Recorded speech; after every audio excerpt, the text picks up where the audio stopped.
Deuteronomy 4. Israel, listen to these laws and teachings.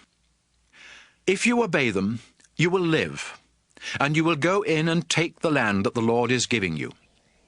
He is the God your ancestors worshipped, and now He is your God. I am telling you everything He has commanded, so don't add anything or take anything away. You saw how He killed everyone who worshipped the god Baal-peor, but all of you that were faithful to the Lord your God are still alive today. No other nation has laws that are as fair as the ones the Lord my God told me to give you. If you faithfully obey them when you enter the land, you will show other nations how wise you are.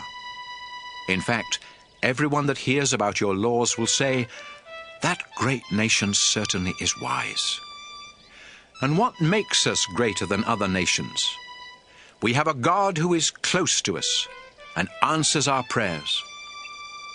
You must be very careful not to forget the things you have seen God do for you. Keep reminding yourselves, and tell your children and grandchildren as well. Do you remember the day you stood in the Lord's presence at Mount Sinai? The Lord said, "Moses, bring the people of Israel here. I want to speak to them so they will obey me as long as they live, and so they will teach their children to obey me too." Mount Sinai was surrounded by deep, dark clouds, and fire went up to the sky.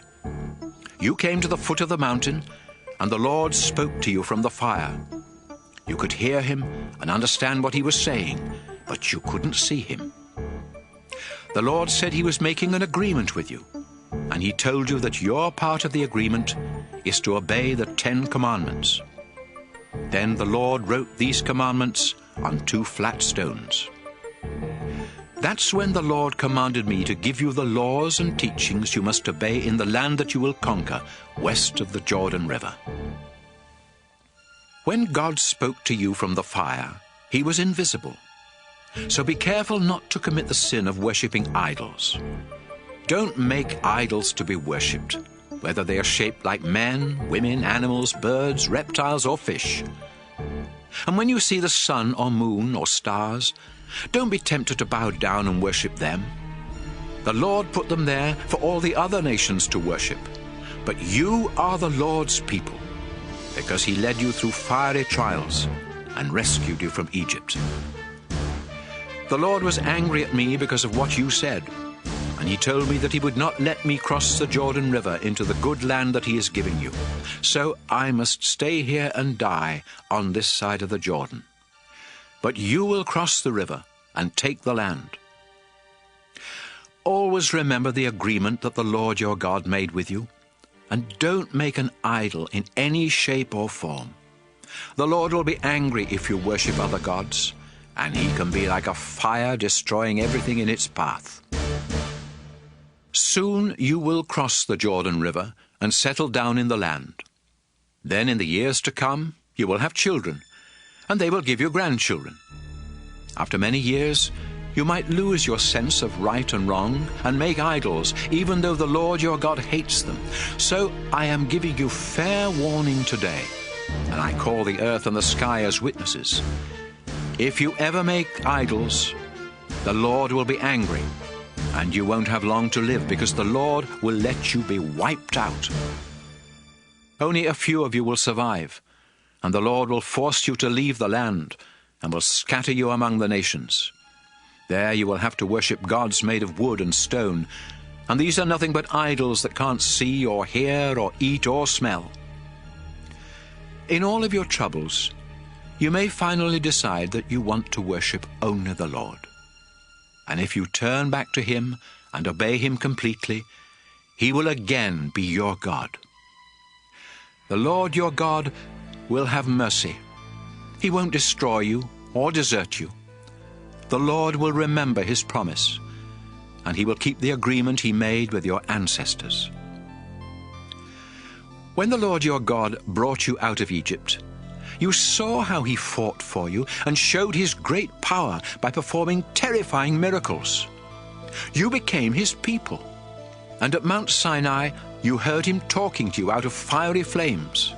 and yet you are still alive. Has anything like this ever happened since the time God created humans? No matter where you go or who you ask, you will get the same answer.